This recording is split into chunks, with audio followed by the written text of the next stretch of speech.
itu nggak kembali kepada Allah. Yang berangkat haji kira-kira ada 3 juta atau 4 juta.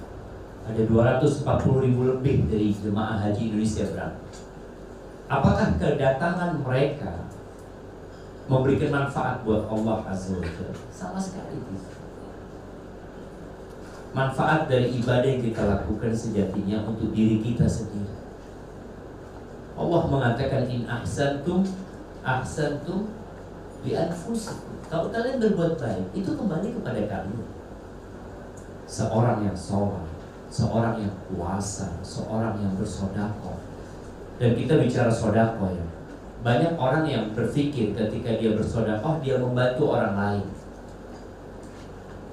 Mungkin ke depan kita harus perbaiki agar kita lezat, nikmat itu. Mengeluarkan sedekah itu nikmat. Sejatinya seorang ketika bersedekah dia sedang membantu dirinya sendiri. Makanya sebagian salafus saleh itu kalau ada orang minta-minta ya, memang orang itu membutuhkan, dia berterima kasih kepada orang yang minta. Dia berseri-seri memberi kepada dia sambil mengatakan marhaban, kata dia, selamat datang, kata dia, buat yang mau mengantarkan uangku ke surga Allah. Artinya kita ketika ngasih duit sama dia, sebenarnya dia ini sedang menabungkan duit kita. Jadi jangan berpikir aku sudah membantu fulan, engkau sedang membantu dirimu sendiri gitu. Kalau kita berpikir aku nolong fulan, engkau kapan nolong dirimu sendiri? Manusia itu cinta kepada dirinya. Dia cinta banget sama diri. Tapi kadang-kadang kecintaan dia hanya untuk menyenangkan dirinya, tapi tidak untuk menyelamatkan diri. Padahal kita tahu kesenangan dan keselamatan itu berbeda. Maka bagaimana kita nih yang sudah berumur, mak-mak udah pada tua semua di sini. Udah nenek-nenek ya, Masya Allah.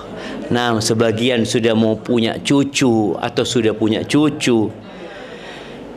Allah ibarik. Allahumma salli wa sallim ala abdika wa rasulika Sayyidina wa maulana Muhammadin wa ala alihi wa ashabi ajma'in. Amma ba'd. Ahibati fillah. Benarkah kita ingin masuk surga? Orang-orang kafir pun berharap demikian. Tapi ternyata masuk surga itu tidak mudah. Emak-emak ini ingat dengan kisahnya Masyitatu binti Fir'aun. Tukang sisirnya putrinya Fir'aun. Bagaimana dia masuk surga?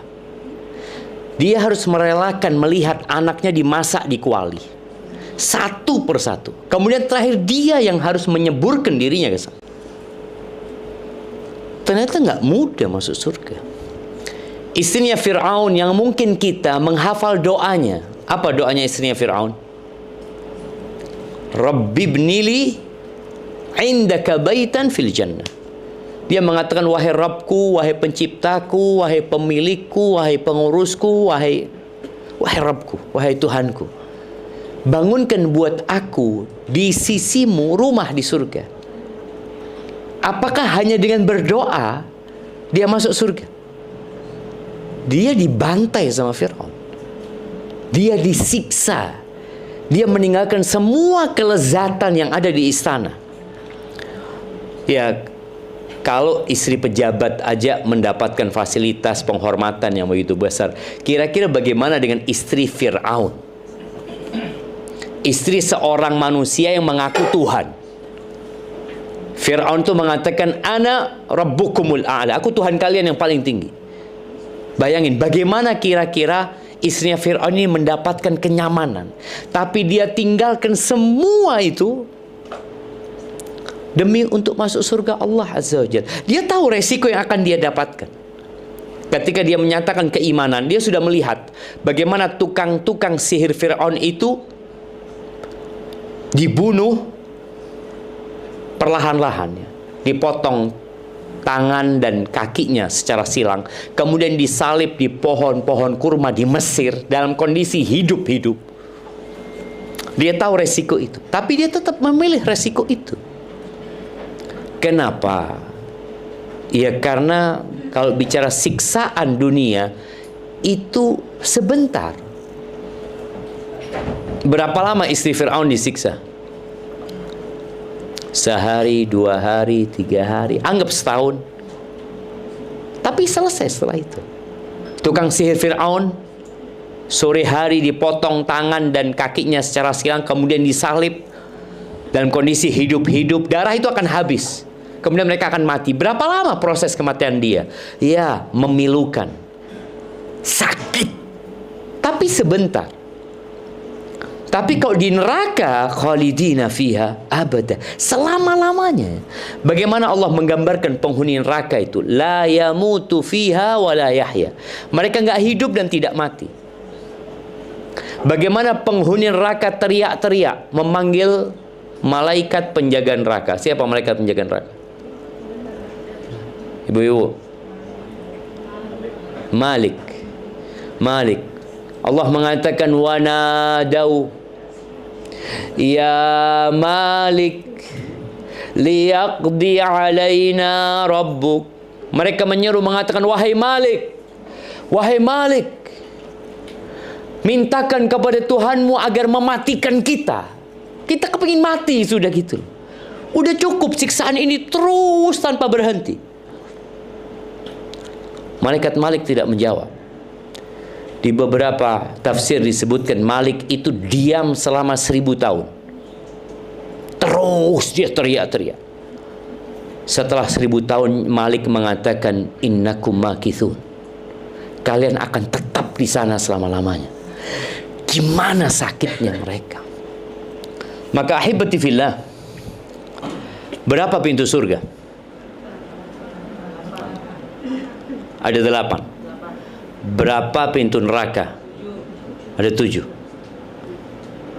Mau masuk surga ibu-ibu? Mau.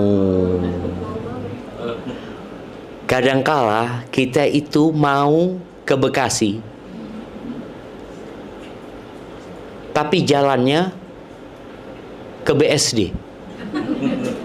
Mau kemana? Bekasi. Loh, BSD nih, Bekasi, insya Allah nyampe, kata dia. Gimana caranya nyampe gitu loh. Bagi para wanita itu mudah masuk surga.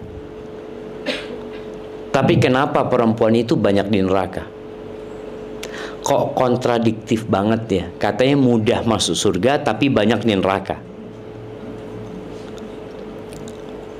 Apa kata Nabi sallallahu alaihi wasallam? Idza shallatil mar'atu khamsaha. Apabila wanita itu sholat 5 waktu, nggak pakai qobliyah, nggak pakai ba'diyah, nggak pakai tahajud, nggak pakai duha, nggak ada. Bas sholat 5 waktu. Cukup buat wanita sholat 5 waktu. Wasamat syahraha. Dia puasa di bulan Ramadan saja. Nggak ada 6 hari di bulan Syawal, nggak ketemu puasa Arafah, wala puasa Asyura, wala puasa Senin Kemis, nggak ada, bas cukup puasa Ramadan saja. Yang ketiga apa? Wa ata'at zaujaha. Taat dan patuh buat suami. Ibu-ibu lebih mudah sholat 5 waktu apa taat sama suami? Lebih mudah sholat 5 waktu. Kalau suruh nurut sama suami, aduh suaminya belum soleh Ustaz. Jadi ada aja alasan.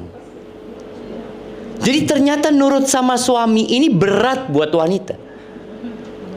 Makanya dia bisa sholat 5 waktu, bahkan ditambahi qobliyah, ba'diyah, bahkan sholat tahajud, Masya Allah, baca Quran. Tapi untuk taat sama suami, tunggu dulu kayaknya gitu. Dipanggil sama suami, jawabnya apa? Labbaik, Masya Allah. Tapi tetap diam di dapur. Panggil sama suami, ta'ali, kata dia. Kesini, kata dia. Tunggulah, nggak ngelihat aku sibuk. Allahu Akbar, ya. Jadi ternyata beratnya perempuan di sini, taat sama suaminya. Wa hafizat farjaha, dan dia menjaga kehormatan dirinya. Dan sekarang wanita menjaga kehormatan diri semakin berat dengan adanya apa? Handphone, adanya sosial media ya. Dia berhubungan akhirnya tanpa perlu keluar rumah. Dia tetap di rumah. Sampai ada seorang suami ya, dia ngomong, Ustaz, istri ana ini kayaknya berhubungan sama orang, Ustaz. Ana tidak tahu dari mana, Bang. Ada perubahan sikap dari dia, kata dia. Akhirnya Ustaz, ana pasang CCTV. Karena suaminya kerjanya masang CCTV. Jadi dia pasang CCTV di tempat yang istri ana nggak tahu, Ustaz. Ternyata betul, Ustaz. Betul, Ustaz. Berat ternyata. Kadang-kadang perempuan mengatakan, Ustaz, ana tidak mendapatkan perhatian dari suami. Ana tidak mendapatkan kasih sayang dari suami. Memang ada ibu-ibu suami yang kaku ya. Nggak pernah ngomong aku cinta kepadamu, yang ada hak dan kewajiban saja. Fulus, halah. Sudah ya, cukup, sudah. Ana pernah bertemu dengan dua istri jenderal ya ketika haji. Dia haji sama suaminya. Dia datang ke ana. Ustaz, kata dia. Dia nggak manggil Ustaz, manggilnya Syafiq dia. Karena ana masih mahasiswa waktu itu, masih mahasiswa. Masih mahasiswa, belum jadi Ustaz. Masih jadi mutawif ya, dampingin jemaah haji. Dia panggil Syafiq. Dia ngomong, tolong kasih tahu suami-suami kita itu, kata dia. Kita itu bukan hanya butuh fulus, kita butuh perhatian. Betul ibu-ibu? Betul. Nah, tapi kalau nggak dapat perhatian, apakah kemudian boleh cari perhatian di luar? Nggak boleh. Makanya wanita yang kering dari perhatian, ada satu orang yang memperhatikan dia, seneng banget. Umpamanya dia keluar rumah, ya Allah, tetangga ngomong, ya Allah mbak kok tambah cantik ya. Suaminya nggak pernah ngomong cantik. Dia dapat omongan itu, ya Allah ternyata aku ini cantik ya. Padahal bohong tetangganya. Astagfirullahaladzim. Makanya di sini Nabi alaihissalatu wasallam mengatakan dia taat dan patuh kepada suaminya, kemudian dia menjaga kehormatan dirinya. Apa yang akan terjadi dengan perempuan ini? Cukup dengan 4 amalan, bayangin ya. Qila laha udkhulil jannah. Akan dikatakan kepada perempuan ini, silahkan kau masuk surga. Min ayyi abwabil jannati syi'ti. Dari pintu surga yang mana saja. Bayangkan, dia boleh masuk dari pintu Ar-Rayyan. Padahal pintu Rayyan ini khusus buat yang ahli puasa. Dia puasa Ramadan doang padahal. Dia boleh masuk dari pintu jihad. Padahal dia nggak ikut jihad. Dia boleh masuk dari pintu haji. Padahal dia mungkin belum pernah berangkat haji. Artinya subhanallah, betapa mudahnya. Tapi prakteknya berat. Makanya ketika Nabi SAW mengatakan uritun nar, ditampakkan kepada aku neraka ya. Fa idza aktsaru ahlihan nisa. Ternyata kebanyakan penghuni neraka itu wanita. Ketika Nabi SAW menyampaikan ini, beliau ingin para wanita sadar letak kelemahan mereka di mana. Para laki-laki ini nggak banyak bapak-bapak ya. Para laki-laki ini diperintahkan untuk memaklumi kekurangan wanita. Diperintahkan oleh Allah untuk memaklumi kekurangan wanita. Tapi bukan berarti para wanita boleh hidup dengan kekurangan itu, enggak. Hendaklah dia memperbaiki dirinya. Maka ketika Nabi SAW menyampaikan itu, salah seorang wanita mengatakan, walima ya Rasulullah. Kenapa ya Rasulullah? Apa sebabnya kebanyakan wanita di neraka? Apa sebabnya? Kata Nabi SAW, yakfurnal ashir wa yakfurnal ihsan. Wanita itu kufur sama pasangan hidup. Dia nggak pandai berterima kasih. Ibu-ibu bisa rasakan ya. Ibu-ibu punya sifat yang melupakan kebaikan dan ingat dengan kesalahan. Pernah disakiti sama suami, itu biasanya nggak dilupakan. Ingat bang, 2 tahun yang lalu bang, yang mana lagi? Jadi terus 10 tahun yang lalu pun dia ingat gitu. Dan nanti akan ada pemicu yang membuat dia memuntahkan semua itu jam. Sampai pernah dengar cerita seorang lelaki yang menceraikan suaminya gara-gara 1 kaleng Pepsi. Menceraikan istrinya, seorang suami yang menceraikan istrinya gara-gara 1 kaleng Pepsi. Ya kita jangan minum Pepsi ya. Ini cerita dulu sebelum kejadian mereka menyerang Gaza ya. Istrinya telepon, bang jangan lupa ya belikan Pepsi. Kan di Arab itu Pepsi Masya Allah ya. Kata suaminya, absyiri, tenang. Pulang kerja suaminya masuk ke supermarket, dia belanja 2 kantong besar jamaah. Subhanallah dia lupa Pepsi. Dia beli roti, beli ini, beli macam-macam kebutuhan rumah tangga. Datang disambut sama istrinya, dibongkarlah itu kresek. Dibuka, ditaruh, ya keluarkan. Nggak ada Pepsi itu. Bayangin, dia lupa dengan semua yang dibelikan suami. Dia ngomong, bang, mana Pepsinya? Ya Allah, lupa. Apa kata istrinya? Engkau memang selalu kayak gitu bang. Ingat 2 tahun yang lalu bang. Ingat bang, waktu itu aku minta ini. Engkau selalu mementingkan keluargamu. Engkau selalu mementingkan adikmu. Engkau selalu ini. Terus diingat itu semua. Kata suaminya, wallah ana lupa. Lupa, enggak bang. Engkau memang seperti itu. Enggak kuat suami, udah aku ceraikan engkau sudah. Bayangin jamaah. Jadi tabiat itu ada. Melupakan kebaikan itu. Walaupun ibu-ibu nggak mengakui, ana percaya sama Nabi Muhammad SAW. Karena beliau mendapatkan wahyu dari Allah tentang tabiat wanita. Karena itu, bahkan Nabi SAW mengatakan, "Lau ahsanta ila ihdahunna dahr." Kalau engkau berbuat baik kepada istrimu sepanjang tahun, lalu dia mendapatimu berbuat salah sama dia, perempuannya akan mengatakan, "Ma ra'aitu minka khairan qat." Aku nggak pernah lihat engkau nyenangkan aku. Aku nggak pernah lihat engkau berbuat baik sedikit pun, kata istrinya. Dan ternyata benar sifat ini. Ya kalau nggak diperbaiki itu akan tetap ada. Bukan berarti nggak bisa diperbaiki tabiat itu ya. Tabiat itu bisa diarahkan.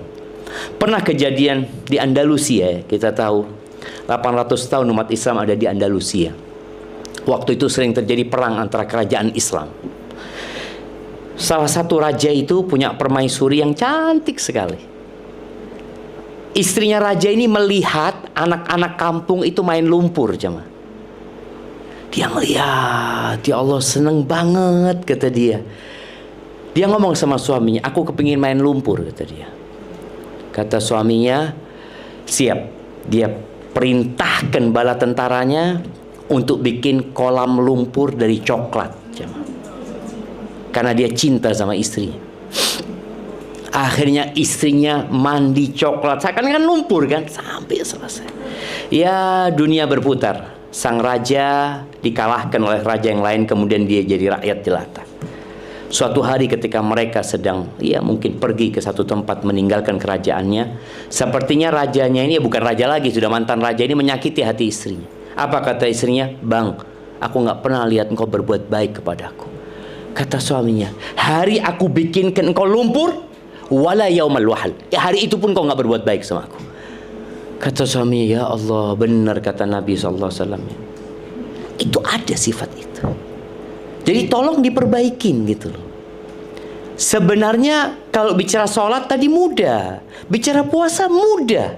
Tapi kalau sudah urusannya interaksi sama suami, kadangkala sang istri melihat suamiku punya banyak kekurangan. Dia ini, dia ini, dia itu. Kenapa kau nggak ingat dengan kebaikan dia? Itu masalah para wanita. Dan ada satu lagi sifat yang menyebabkan dia masuk neraka. Wa yukthirna la'an. Banyak memaki. Perempuan itu kalau sakit hati kadang-kala lisannya pedas. Pedas sama suami, pedas sama anak-anak kadang-kala.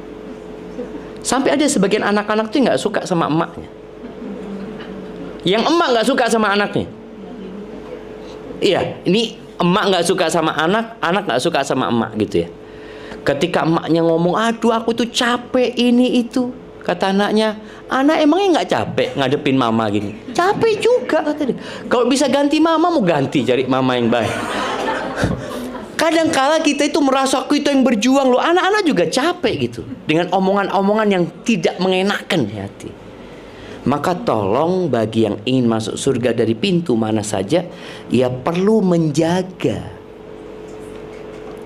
lisan. Perempuan itu mau puasa sunnah izin sama suami loh.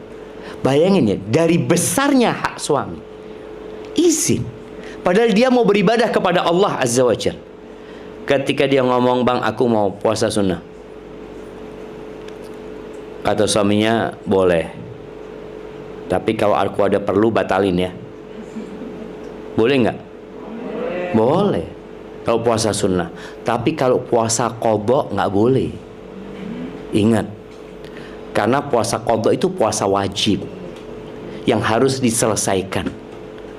Ini yang perlu diperhatikan juga. Ahibati fillah, pernah suatu hari Ana ingin membuat kita punya gambaran bahwa dunia ini butuh perjuangan. Perjuangan itu membutuhkan pengorbanan, dan kebanyakan pengorbanan wanita ini pengorbanan perasaan sebenarnya. Perasaan, dia mendapati suami lebih mengutamakan orang tuanya, dia mendapati suami lebih baik sama saudara-saudaranya, adalah padahal dia nggak dizolimin sebenarnya, tapi itu jadi ujian perasaan buat dia. Abu Musa al-Ash'ari radhiyallahu ta'ala anhu, sebagaimana diriwayatkan oleh Imam Al-Hakim ya, pernah suatu hari Nabi alaihi salatu wassalam itu berkunjung ke satu daerah, singgah di rumahnya orang Badui. Di rumah orang Badui itu dimuliakan ya sebagai seorang tamu, dijamu ini dan itu.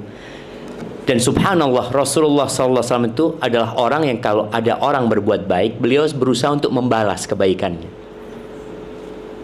Kan memang seperti itu syariatnya. Man sana'a ilaikum ma'rufan, barang siapa yang berbuat baik di antara kalian, maka balaslah kebaikan dia. Kalau nggak bisa balas, maka ucapkan jazakumullah khairan. Waalaikumsalam, ahlan wa sahlan. Mohon maaf ini kita mulai duluan ini. Ya, dorong dikit.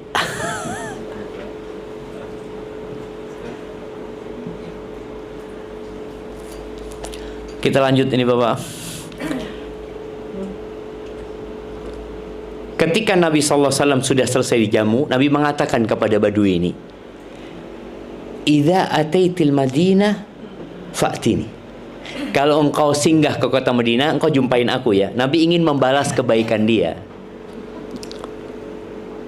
Akhirnya suatu hari datang nih orang Badui ke kota Madinah. Dia singgah di tempat Rasul sallallahu alaihi wasallam. Ketika sampai rumah Nabi SAW, dijamu sama Nabi SAW, lalu Nabi mengatakan kepada Badui ini, "Salni, engkau mau minta apa sama aku?" Hanya kalau kemarin kan ya Nabi nggak bisa ngasih gitu kan, di kampungnya dia. Sekarang engkau mau minta apa sama aku? Apa kata Badui ini? Dia mengatakan, "Naqah arkabuha wa a'nuzun yahlibuha ahli." Kata dia, aku minta seekor onta betina yang sebagai tunggangan. Tidak semua onta bisa ditunggangi. Onta yang bisa ditunggangi itu onta yang mahal. Bahkan dalam 100 ekor onta belum tentu ada satu yang bisa jadi tunggangan yang bagus. Artinya mahal yang dia minta. Dan dia minta beberapa ekor kambing yang susunya bisa diperes untuk keluargaku. Menurut bapak-bapak, ibu-ibu, permintaan orang ini besar apa kecil?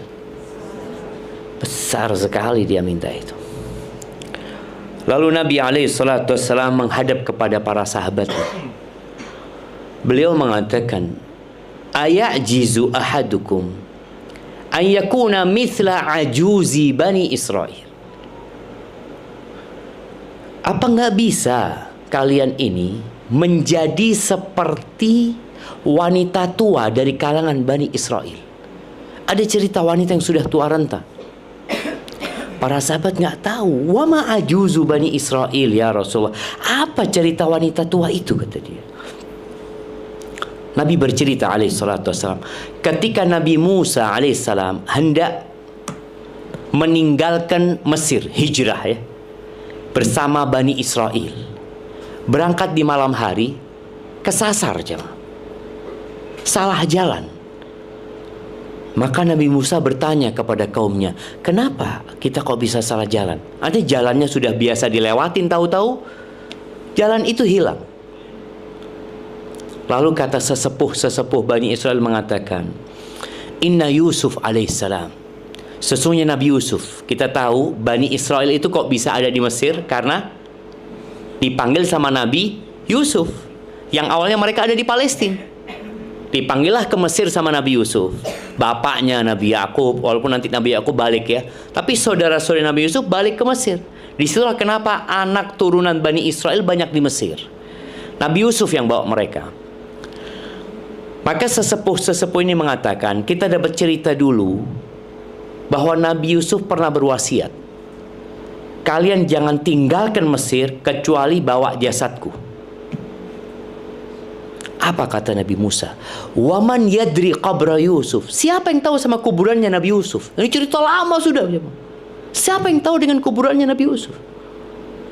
Kata sesepuh itu nggak ada, kecuali satu perempuan tua. Hanya dia yang tahu dan dia nggak mau ngasih tahu orang lain.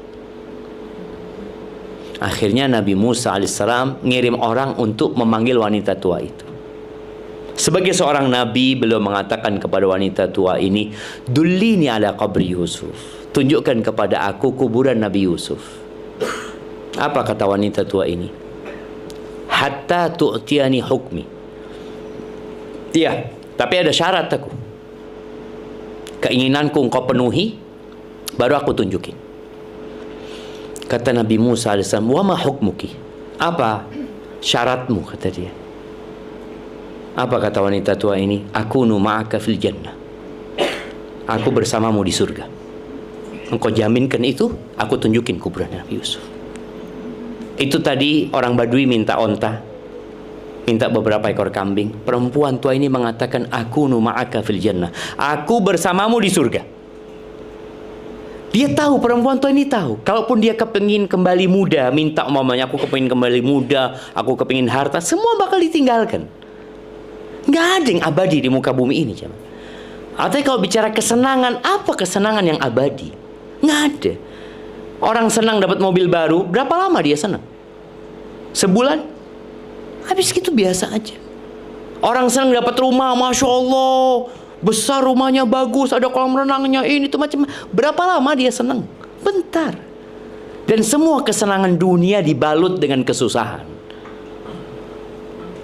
Ya, semua merasakan. Hampir semua punya penyakit. Apalagi yang sudah tua-tua, yang sendi-sendinya sakit, punggungnya sakit, ini aduh penyakit semuanya sudah. Dia kepingin berada di tempat yang nggak sembarangan, di tempat yang tidak ada rumah sakit, di tempat yang tidak ada apotek, di tempat yang tidak ada toilet di sana. Surga Allah Azza wa Jalla. Tapi bukan mau di sembarang surga, dia mengatakan surga bersamamu. Artinya dia minta di surga bersama Nabi Musa alaihissalam. Kesempatan buat dia. Ini nggak ada orang yang tahu gitu loh. Kesempatan. Aku mau minta, kata dia. Kata Nabi Musa, permintaannya berat banget. Akhirnya Allah memberikan wahyu kepada Nabi Musa. Ani'ti hukmaha. Udah, kau kasihkan. Kau berikan jaminan kepada dia. Artinya Allah akan memasukkan dia ke surga. Akhirnya wanita tua ini berangkat ke satu genangan air, jemaah. Dia mengatakan, kalian keringkan tempat ini. Jadi kuburan Nabi Musa, Nabi Yusuf itu ada di dalam kolam. Airnya setelah kering, perempuan ini ngomong, gali tempat ini. Digali, keluar jasadnya Nabi Yusuf. Dan kita tahu tanah itu tidak makan jasadnya para nabi. Ketika diangkat jasadnya Nabi Yusuf, jalan menuju hijrah itu terang benderang. Maka buat kita semua, tolong ambisinya dirubahlah sekarang. Kita benar-benar cari surga Allah Azza wa Jalla. Pernah istri-istri Nabi itu berambisi dunia? Pernah. Ya, karena manusia biasa, kita itu diuji. Semua umat itu ada fitnahnya. Dan fitnah umat Nabi itu apa? Sallallahu alaihi wasallam. Apa fitnah umat Nabi SAW? Harta. Fitnahnya itu harta. Subhanallah ya. Anak ingat pernah ada satu bupati yang ditangkap KPK. Itu ditemukan di tembok rumahnya uang 250 miliar. Di tembok gitu jemaah. Artinya nggak ada pintunya. Di semen gitu semua. Subhanallah. Buat apa? Itulah godaan apa? Aku punya, tapi nggak dipakai apa-apa gitu loh. Padahal harta itu baru berguna kalau dibelanjakan. Nggak ada gunanya harta. Aku punya uang sekian, nggak ada gunanya uangmu. Kalau buat beli kopi baru berguna. Minum kopi. Jadi ketika uang itu habis baru berguna. Tapi itu namanya fitnah. Itu namanya cobaan. Istri-istri Nabi pernah ya. Mereka minta tambahan nafkah kepada Nabi SAW ya. Lihat mungkin sahabat-sahabat yang lain bisa hidup lebih nyaman, mereka kok enggak. Padahal mereka istrinya Nabi SAW. Akhirnya Nabi mendiamkan mereka. Didiamkan mereka selama 1 bulan. Semua istri Nabi SAW. Jadi ibu-ibu kalau suaminya mendiamkan ibu-ibu, apa yang dilakukan ibu-ibu? Diamkan juga. Diamkan juga. Emangnya aku butuh sama dia? Ya, ada perempuan-perempuan yang didiamkan sama suaminya, dia malah mendiamkan suaminya. Kuat-kuatan aja kita gitu loh. Mana yang lebih kuat? Adu gengsi. Subhanallah, Nabi SAW mendiamkan istrinya 1 bulan. Beliau nggak tidur di rumah. Beliau tidur di kebun. Di kebun itu ada satu rumah kecil, beliau tidur di sana. Itu tahun ke-9 Hijriah. Bayangin ya, istri-istri Nabi ini mendampingi Nabi sudah hampir 8 tahun, hampir 9 tahun. Tapi namanya perempuan, ya kecintaan kepada dunia ya tetap gitu loh. Tinggal bagaimana kita mengontrol kecintaan itu. Setelah 1 bulan, berita di kota Madinah tersebar bahwa Nabi Muhammad SAW menceraikan istri-istrinya. Ya gimana sebulan gak pulang ke rumah istri? Sampai Umar datang kepada Nabi SAW. Ya Rasulullah, apakah engkau menceraikan istri-istrimu? Kata Nabi, la, kata dia. Umar mengatakan Allahu Akbar, kata dia. Ternyata berita itu gak benar gitu loh. Berita itu hoak ya. Akhirnya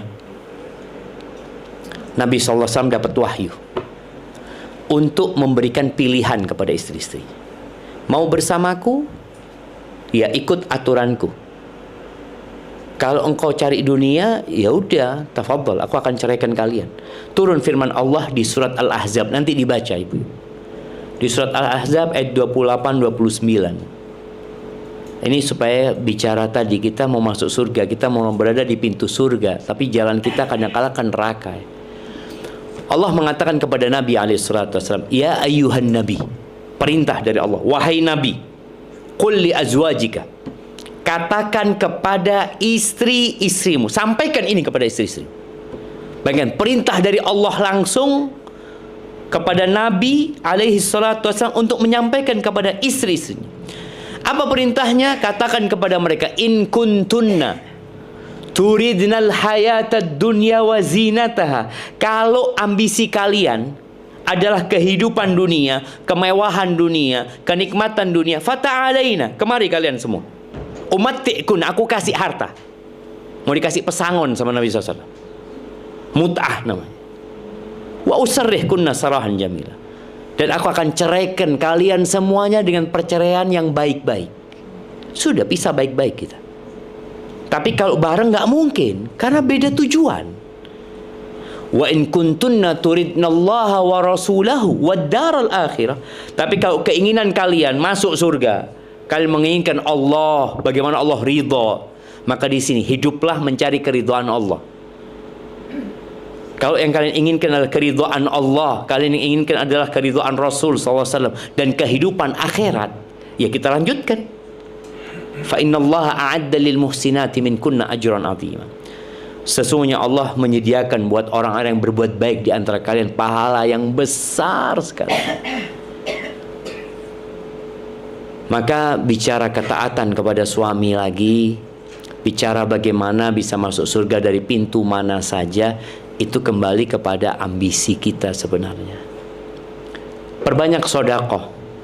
Karena Nabi SAW memerintahkan kepada para wanita itu tasaddaqna, kalian bersedekah. Sedekah ini salah satu sarana menyelamatkan kita dari api neraka. Banyak wanita sedekah, tapi pakai fulusnya suami. Engkau sedekah dengan fulusmu. Bagaimana wanita-wanita itu membuka antingnya, dilemparkan ke Bilal. Dibuka gelangnya, dilemparkan ke Bilal. Kalungnya dia buka, dia lemparkan ke Bilal. Ini salah satu cara memperbaiki tabiat kita, agar kita tidak diperbudak sama dunia. Aku dapat duit, aku bagikan. Itu mungkin yang perlu dilakukan. Kemudian yang terakhir, sebelum kita masuk sesi tanya jawab ya, kita masuk ke 10 awal Dzulhijjah, hari-hari terbaik sepanjang tahun. Amalan terbaik di 10 awal Dzulhijjah ini apa? Apa jemaah? Apa? Haji. Haji. Yang haji ini puasa kita bisa lakukan di hari-hari lain. Sedekah bisa kita lakukan di hari-hari lain. Sholat malam, sepanjang tahun boleh kita. Tapi haji yang hanya setahun sekali. Makanya usahakan kita yang punya rezeki itu berangkat haji. Kalau punya rezeki lagi, berangkat haji lagi. Dan usahakan pakai duit sendiri. Iya. Kalau diberangkatkan suami, diborong suami pahalanya.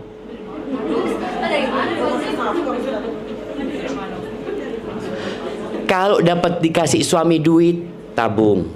Nanti ngomong sama suami, aku mau berangkat haji. Artinya dikasih suami itu, dia tabung, jadi milik dia kan. Tapi kalau diberangkatkan sama suami, yang bayar kan suami semuanya. Kapan berangkat pakai duit sendiri? Terus terang anak punya istri kepingin berangkat haji, anak ngomong bayar, mana? Iya, dia ambilkan, iya bang, dia jual ini, dia bantu bang. Anak ngomong, supaya dia berangkat, aku berangkat haji sendiri. Pahalanya buat aku. Nabi SAW ketika hijrah, ketika Nabi hijrah SAW, itu ditawarin sama Abu Bakar, naik ontanya Abu Bakar. Apa kata Nabi SAW? Bisaman, bayar aku. Kata Abu Bakar, iya. Karena nggak ingin Nabi SAW pahala perjalanannya diberikan kepada siapa? Abu Bakar gitu loh. Jadi kita itu kalau ada proyek kebaikan jangan diserahkan ke orang lain. Enggak, aku sendiri. Ketika Nabi SAW sampai kota Madinah, Nabi mau bangun masjid, Masjid Nabawi itu. Nabi tanya, tanah ini punya siapa? Tanah tempat ontanya duduk itu. Katanya punya 2 anak yatim, fulan wa fulan. Mana walinya? Dipanggil walinya. Kata Nabi SAW, "Thaminuni." Berapa harganya? Kata dia. Kata mereka, kita tidak minta harganya kecuali kepada Allah Azza wa Jalla. Kata Nabi SAW, enggak. Berapa harganya? Nabi bayar aja. Karena Nabi ingin pahala itu sampai hari ini Nabi dapat. Coba itu wakafnya para sahabat, ya selesai sudah. Tapi itu wakafnya Nabi Muhammad SAW. Bayangkan sampai hari ini orang sholat di sana Nabi dapat pahala. Maka di sini tadi kadang-kala kita itu perlu mengeluarkan uang sendiri. Tabung ini, uangku ini, itu berangkat haji. Bukan dibiayain sama suami. Berangkat lagi, suami lagi biayain. Enggak bang, aku mau bayar sendiri. Katakan jangan sombong. Bukan sombong, aku kepingin aku dapat pahala. Selama ini pahala engkau terus pahalanya. Dan kita masuk surga masing-masing ya ma. Masing-masing. Sering anak ingatkan, istri Nabi Nuh di mana? Di neraka. Istri Nabi Lut di mana? Istrinya Fir'aun di mana? Surga. Antum bisa bayangin. Nggak ikut suami. Oh suaminya soleh, insya Allah aku masuk surga. Belum tentu. Boleh jadi istrinya ngomong, anak nggak kepingin kamu dia lagi di surga kayaknya Ustaz. Capek anak. Umpamanya kadang-kadang kan ada istri yang tadi yang nggak taat, yang kalau masuk neraka nggak dicari sama suaminya. Jangan sampai.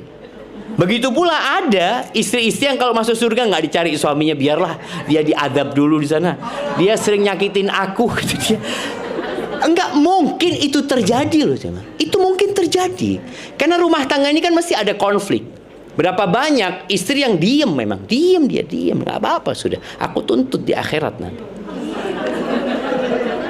Boleh. Artinya Allah akan berikan keadilan kepada semuanya. Maka di hari kiamat nanti apa kata Allah? Yauma yafirrul mar'u min akhihi wa ummihi wa abihi wa sahibati wa bani. Hari itu orang akan kabur dari saudaranya, takut dituntut sama saudaranya. Lari dari bapak sama ibunya, takut dituntut sama bapak ibunya. Lari dari istrinya, kelihatan istrinya, kabur dia. Kita kalau di sini kan, oh kelihatan istrinya ahlan wa sahlan, di sana boleh jadi kabur dari anak-anaknya. Sedangkan di dunia kita itu ingin meluk anak kita, di akhirat enggak, kita berusaha kabur dari mereka. Likulli imri'in minhum yauma idzin sya'nu yughni.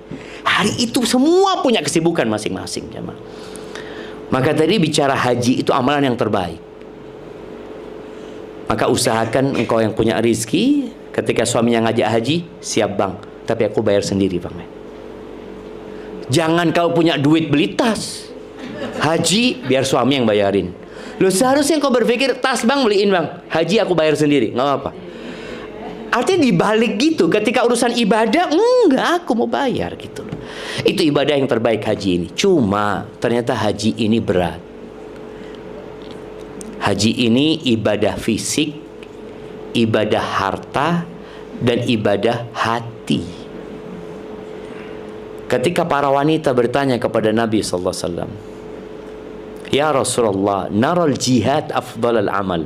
Kami melihat jihad itu, perang itu amalan yang paling mulia. Kenapa kita perempuan-perempuan gak ikut jihad aja supaya dapat kemuliaan itu? Kata Nabi SAW, lakunna jihadun la qitala fi. Bagi kalian para wanita, ada jihad yang gak ada perang di dalamnya. Apa? Haji yang mabrur. Maka tolong yang berangkat haji, siapkan hatinya,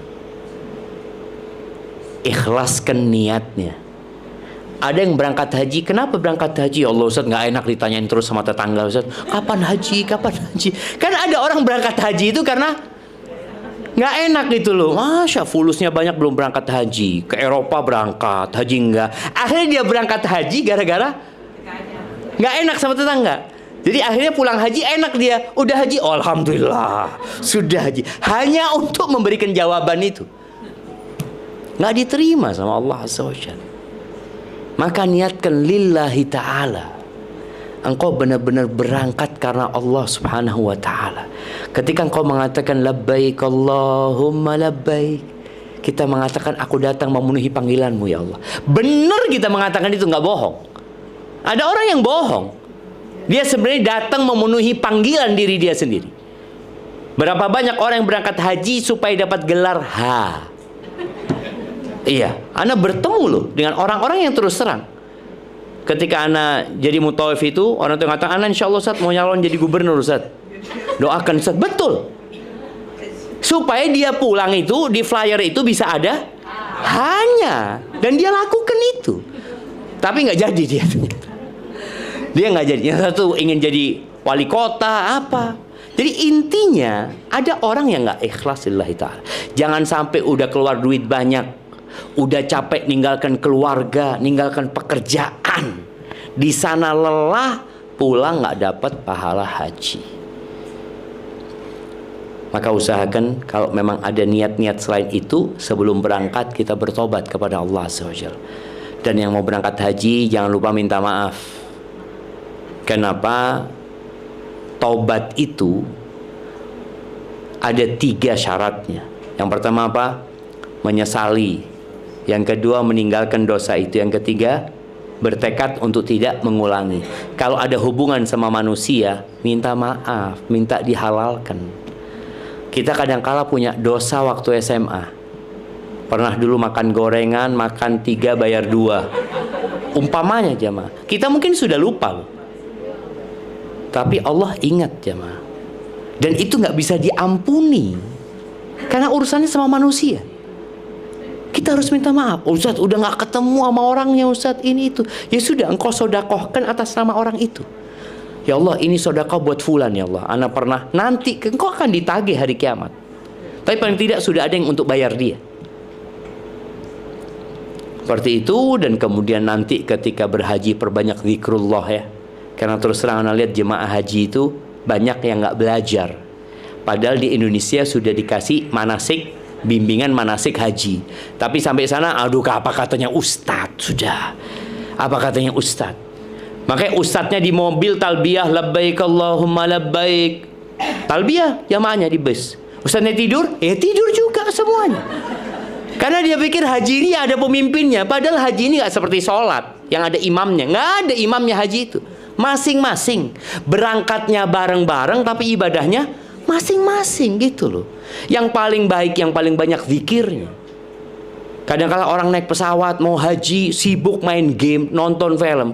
Ana ngomong, ya Allah, engkau mau haji, doanya musafir mustajab, engkau berangkat haji lagi. Udah tinggalkan semua dosa, tinggalkan hal-hal yang mubah yang hanya akan mengurangi fadilah dengan memperbanyak ketaatan kepada Allah. Dan ingat jamaah semua, kita berada di 10 awal Dzulhijjah ya. Di hari-hari paling besar sepanjang tahun. Masya Allah. Perbanyak ibadah, perbanyak zikir ya. Dan di antara ibadah harta yang paling mulia berkorban. Ya, kepala keluarga berkorban satu cukup untuk satu keluarga. Tapi setiap keluarga mau berkorban masing-masing, yaitu ibadah mereka masing-masing. Puasa jangan lupa tanggal 1 sampai tanggal 9. Nah, puncaknya tanggal 9 puasa Arafah. Suaminya dikasih tahu. Karena kalau ada suami yang nggak tahu puasa kecuali Ramadan, ada, nggak pernah puasa sunnah, maka sampaikan, bang, engkau kan banyak dosanya bang. Ya jangan gitu ngasih tahu suami gitu kan. Memang kan puasa Arafah ini puasa yang ngampuni dosa 2 tahun. Tapi ngomongnya jangan ngomong kau banyak dosanya, dia malah nggak puasa gitu loh. Sampaikan fadilah puasa Arafah dengan harapan dia mengamalkan puasa itu. Barakallahu fiik. Mungkin kita masuk ke sesi tanya jawab. Tafadhali. Naam.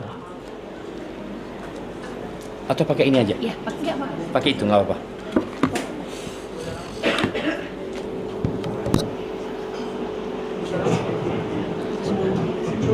Ibu yang mau ditanya mungkin lewat kertas atau langsung silakan.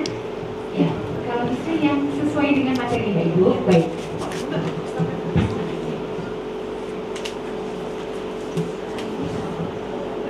Oh ya.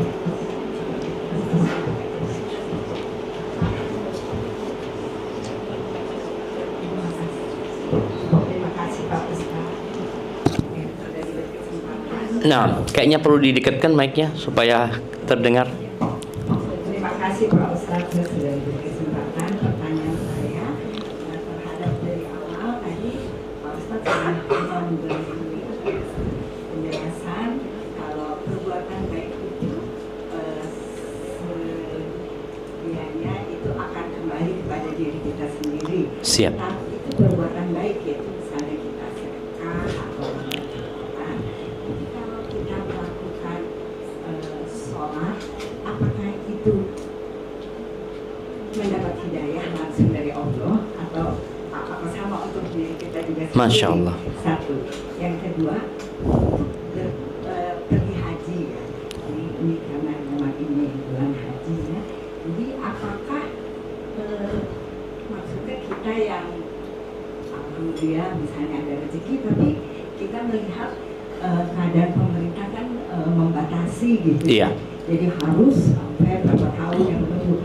Jadi apakah misalnya kita sudah pernah haji, tapi kita berikan haji itu kepada orang lain? Kepada orang lain, kesempatan itu. Siap, Masya Allah. Barakallahu fikum.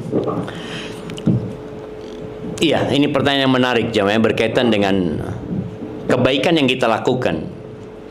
Itu kembali kepada diri kita sendiri. Apakah hanya dalam bab sodaqah, membantu orang lain, atau dalam semua ibadah? Sebenarnya dalam semua ibadah. Sampai sholat kita pun itu untuk kebaikan kita. Di sholat itu ada ketenangan buat kita. Di sholat itu ada penghapusan dosa buat kita. Di sholat itu ada pencegahan dari perbuatan keji dan mungkar. Artinya orang kalau sholat itu akan tenang hidupnya. Rasul SAW kalau punya masalah itu, apa yang beliau lakukan? Sholat. Kita sering punya masalah curhat sama manusia. Ya, kadang-kala ada manusia yang bisa bantu kita, tapi kebanyakan mereka hanya menjadi pendengar setia. Di sholat itu kita mengatakan Allahu Akbar.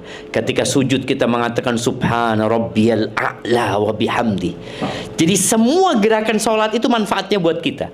Semua bacaan sholat yang kita baca manfaatnya kembali kepada kita sendiri. Karena sejatinya Allah nggak butuh dengan ibadah kita. Allah nggak butuh kita sholat. Allah nggak butuh kita berangkat haji. Bahkan kata Allah, in takfuru antum wa man fil ardi jami'an. Kalau kalian semua kafir dan seluruh penduduk bumi ini kafir, fa innallaha laghaniyun hamid. Sesungguhnya Allah itu maha terpuji dan maha kaya. Jadi semua ibadah kita tanamkan di diri kita. Allah nggak butuh dengan ibadah kita. Kita yang sedang butuh dengan ibadah kita itu sendiri untuk dunia dan akhirat. Jadi semua manfaat ibadah itu bukan hanya buat akhirat, tapi buat dunia kita juga. Sedekah bikin berkah di hidup kita. Salat tadi bikin hidayah, bikin petunjuk dari Allah buat kita. Itu yang pertama. Kalau yang kedua, haji. Karena haji ini ngantri sekarang. Apakah orang yang berangkat haji cukup sekali saja berangkat haji dan tidak perlu mengulangi? Kalau hukum agamanya wajibnya itu hanya sekali. Yang kedua, yang ketiga, yang keempat itu sunnah. Itu sunnah saja. Kalau kita melihat anak mau ngantri lagi, nggak apa-apa. Dia ngantri lagi memang. Dia daftar lagi sekarang, umpamanya dia ikut ONH Plus, dia ngantri 5 tahun umpamanya. Dia tidak mengambil hak orang lain. Tapi begini, ada orang yang berangkat haji, tapi dia kurang peduli sama orang lain. Kurang peduli sama tetangganya, kurang peduli sama kerabatnya. Ini boleh jadi hajinya nggak mabrur.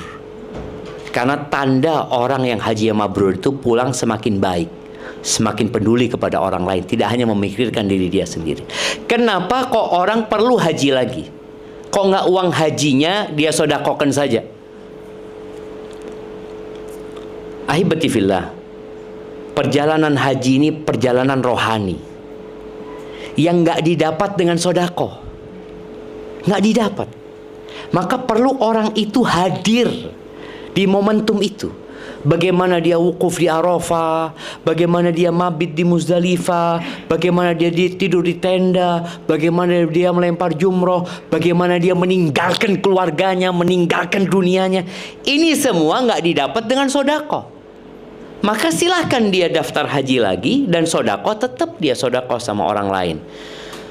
Terus Nabi SAW mengatakan tabi'u bainal haji wal umrah. Ikuti haji dengan umrah. Artinya kalau tadi anak udah haji Ustaz, anak mau umrah, udah umrah lagi nggak apa-apa. Nanti punya rezeki kayaknya anak mau berangkat haji lagi, fadl berangkat haji lagi. Mungkin nggak tiap tahun ya, tapi ketika dia punya kesempatan dia daftar, kemudian dia berangkat haji. Dua amalan ini, haji dan umrah, kalau diikutin terus-terusan ya, dia amalkan, itu akan menghapuskan kekufuran dan kefakiran. Jadi orang itu dijauhkan dari kekufuran dan kefakiran kalau mabrur. Tapi kalau sekedar buat gaya, udah berapa kali haji? 4. Oh, antum 7. Nah, bukan untuk bangga-banggaan haji itu jamaah. Seperti itu, wallahu a'lam bishawab. Naam.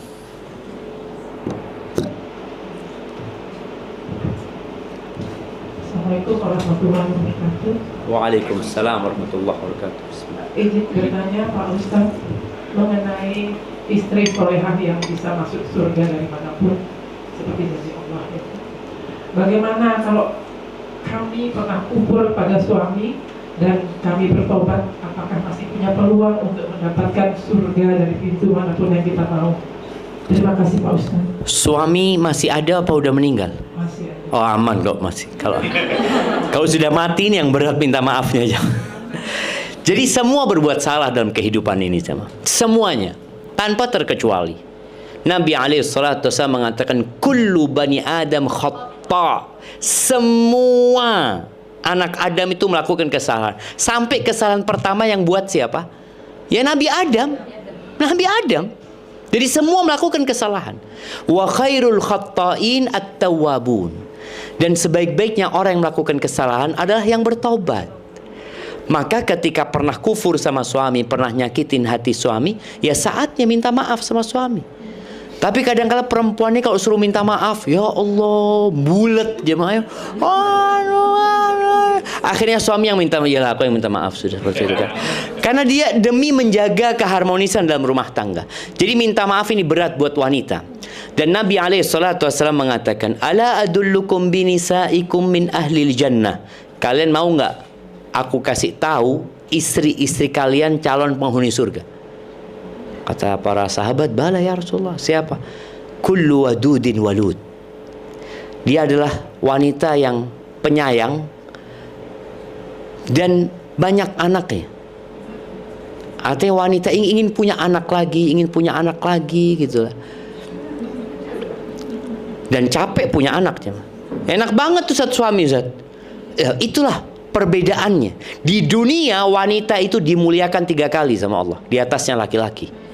Bayangin, anak, kata Nabi SAW, siapa orang yang paling berhak mendapatkan kebaktianku? Ibumu. Kemudian ibumu. Kemudian ibumu. Karena memang bapak tidak merasakan yang dirasakan ibu. Ada 3 hal yang tidak dirasakan bapak. Hamil, bapak nggak ikut hamil. Melahirkan, bapak nggak ikut. Nyiapin duit doang. Kadang-kadang utang sama mertua juga. Yang ketiga, menyusui, nggak dilakukan. Ini semua pahalanya diborong sama ibu-ibu. Maka nggak perlu ibu-ibu itu iri sama suaminya. Enggak. Karena pahala itu ya buat ibu-ibu ini akan mendapatkannya. Dia adalah wanita yang penyayang, yang banyak anaknya. Artinya kalau suaminya ngomong, yuk kita bikin lagi yuk, bismillah lah. Ana ceritakan di Bondoso ada ustadz anaknya berapa? 28 dari 1 istri. Bayangin kalau istrinya 2, 28 kali 2 46. Artinya subhanallah, dia itu mau punya anak. Dia capek, dia tahu akan dapat pahala di sisi Allah. Idza asa'at ila zawjiha aw usi'a ilaiha. Kata Nabi SAW, wanita ini kalau disakiti sama suaminya atau dia menyakiti suaminya, perempuan ini akan datang kepada suaminya. Bukan dia mendiamkan suaminya. Dia datang kepada suaminya, dia pegang tangan suaminya.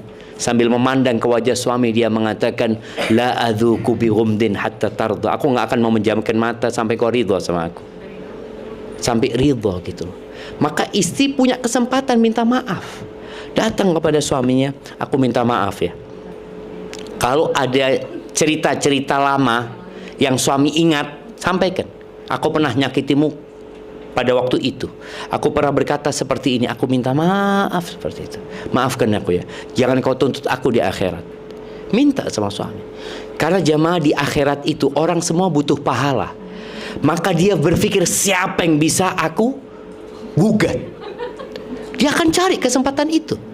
Makanya anak bisa menggugat bapaknya. Oh ini bapakku pernah mukul aku dulu tanpa aku punya kesalahan umpamanya. Oh, mungkin itu terjadi gugat-menggugat itu artinya semua kezaliman yang dilakukan itu akan ada perhitungannya di sisi Allah Azza wa Jalla. Wallahu a'lam bishawab. Naam. Bismillah. Apa Ustaz? Saya juga mau bertanya Ustaz. Nah, bagaimana kiat-kiat untuk bisa menjadi istri penghuni surga Firdaus Ustaz? yang tadi dikaji itu udah. Tapi perlu ditambah, artinya kalau mintanya surga Firdaus ini, iya, ada kriteria khusus ya. Surga itu ada 100 tingkatan. Yang paling tinggi itu surga Firdaus. Nabi SAW mengatakan, idza sa'altumullaha al-jannah, kalau kalian meminta surga kepada Allah, mintalah surga Firdaus. Jadi bukan minta yang sembarangan. Jadi jangan pernah kepingin, aku nggak apa-apa lah masuk surga di pelataran aja, jangan. Nah, biasanya orang yang kayak gitu masuknya ke neraka. Na'udzubillah min dzalik ya. Kita tahulah ketika kita sekolah, kalau anak-anak yang ngomong, yang penting anak lulus, biasanya nggak lulus. Tapi kalau dia mengatakan anak mau juara 1, turun jadi juara 2, jadi juara 3, karena dia ingin yang Yang maksimal gitu. Tapi kalau yang ingin minimal, yang ditakutkan turun, maka mintalah firdaus. Jadi berdoa, Allahumma inni as'alukal firdausal a'la. Yang kedua, sholat yang 5 waktu ditambahi dengan sholat sunnah. Jangan cuma yang 5 waktu. Karena ketika Rabi'ah, salah satu sahabat Nabi SAW, dia dikasih kesempatan untuk minta sama Nabi SAW. Kata Rabi'ah, as'aluka murafaqataka fil jannah. Aku minta dapat menemanimu di surga. Kata Nabi SAW, kalau gitu engkau bantu aku dengan banyak sujud. Artinya suruh perbanyak sholat. Jadi jangan hanya mencukupkan dengan yang wajib. Jadi ada standar. Wajib itu standar. Artinya orang melakukan kewajiban, ya insya Allah masuk surga. Meninggalkan yang haram, insya Allah masuk surga dia. Tapi surga yang standar. Kenapa ada amalan sunnah? Kenapa ada sholat qobliyah, ba'diyah? Kenapa ada puasa sunnah? Inilah untuk naik derajatnya, naik lagi. Seperti itu. Jadi perlu memperbanyak ibadah-ibadah sunnah ketika ini masuk ke surga Firdaus. Lalu yang terakhir, Nabi SAW mengatakan, Inna min ahabbikum ilayya wa aqrabikum minni majlisan yaumal qiyamah ahasinakum akhlaqan. Kata Nabi SAW, termasuk orang yang paling dekat duduknya sama aku pada hari kiamat. Orang yang paling aku cintai dan dekat duduknya sama aku pada hari kiamat. Artinya di mana? Di surga Firdaus. Nabi SAW. Siapa mereka? Ahasinakum akhlaqan. Yang paling baik akhlaknya di antara kalian. Maka perbaiki akhlak. Akhlak sama Allah, akhlak sama suami, akhlak sama binatang. Ada seorang wanita yang masuk surga gara-gara kucing kan? Masuk surga gara-gara anjing. Masuk neraka gara-gara kucing. Itu kucing dia kurung, dia nggak kasih makan, dia juga nggak lepas, akhirnya mati kelaparan kucing itu. Masuk neraka wanita ini. Jadi tadi akhlaknya diperbaikin. Insya Allah kalau akhlaknya baik, masuk surga. Ya semoga kita masuk surga tanpa hisab, tanpa azab jamaah ya. Barakallahu fiik. Nah. Masih ada satu pertanyaan lagi. Assalamualaikum warahmatullahi wabarakatuh. Waalaikumsalam warahmatullahi wabarakatuh. Izin bertanya Ustaz. Ini ada beberapa pertanyaan sering kepada saya. Afdalnya berkurban itu apakah dengan kambing atau dengan domba? Itu yang pertama Ustaz. Kemudian ketika berkurban dengan sapi, apakah memang harus 7 orang gitu? Siap. Masya Allah, barakallahu fiik. Iya. Berkaitan dengan berkorban dengan kambing atau domba, wallahu a'lam bishawab, yang terbaik di antara keduanya. Artinya, kalau domba itu beratnya 100 kilo, domba itu indah, bertanduk, bulunya bagus. Jadi semakin berharga, itu semakin baik di sisi Allah Azza wa Jalla. Kadang-kadang kita korban yang murah-murah kan, yang penting kan sah. Enggak, ini yang ditanyakan mana yang terbaik. Boleh jadi domba lebih baik daripada kambing. Dari sisi memang Rasul SAW yang beliau sembelih pada waktu itu adalah domba. Kemudian yang disembelih sama Nabi Ibrahim juga domba. Jadi itu akan jadi lebih utama. Tapi kalau mamanya ternyata kambingnya ini lebih bagus dari sisi bodinya, tanduknya, ya indah. Apalagi kambing kontes mamanya.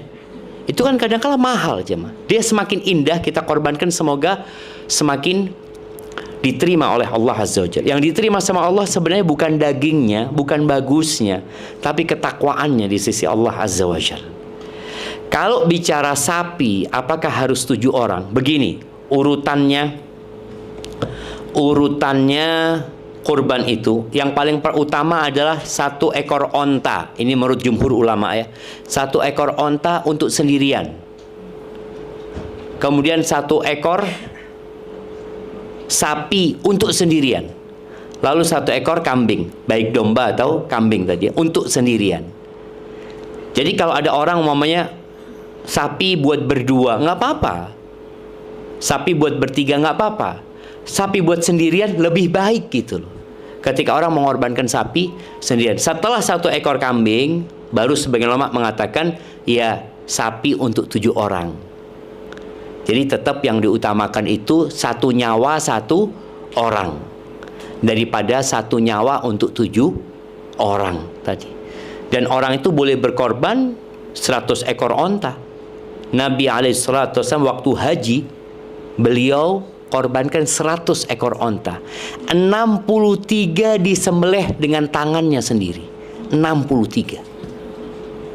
Maka usahakan yang punya hewan kurban kalau bisa nyembelih sendiri, nyembelih sendiri. Seperti itu, wallahu a'lam bishawab. Taib, itu menjadi pertanyaan terakhir jemaah. Ada lagi. Masya Allah. Berkaitan dengan puasa Arafah, Ustaz. Apakah puasa Arafah kita mengikuti di sana atau di Indonesia, Ustaz? Karena kan pernah kejadian lebih dulu di sana Lebaran.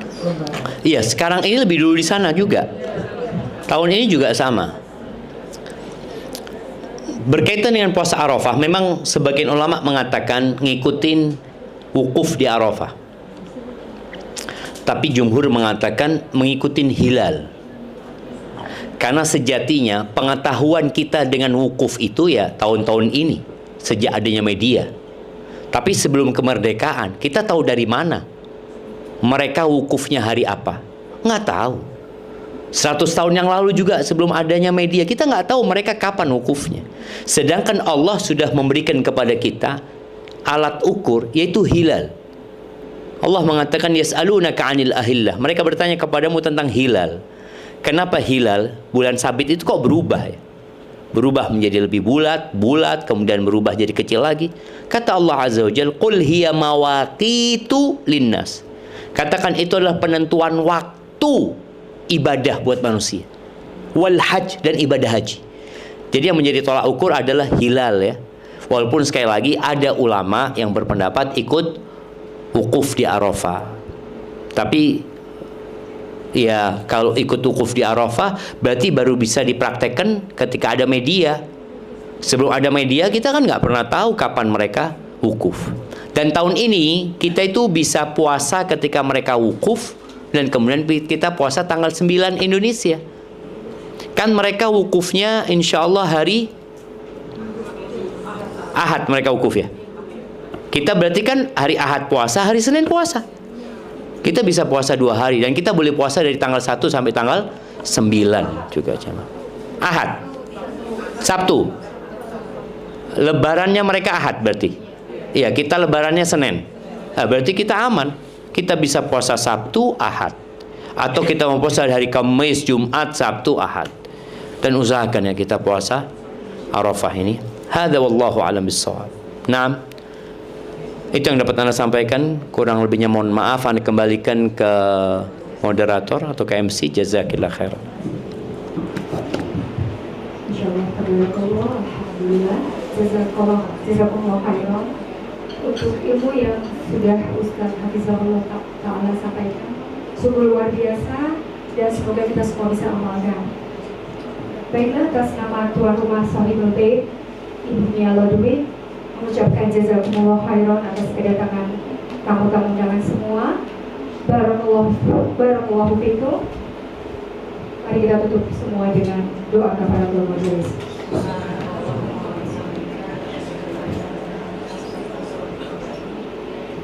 Wassalamualaikum warahmatullahi wabarakatuh.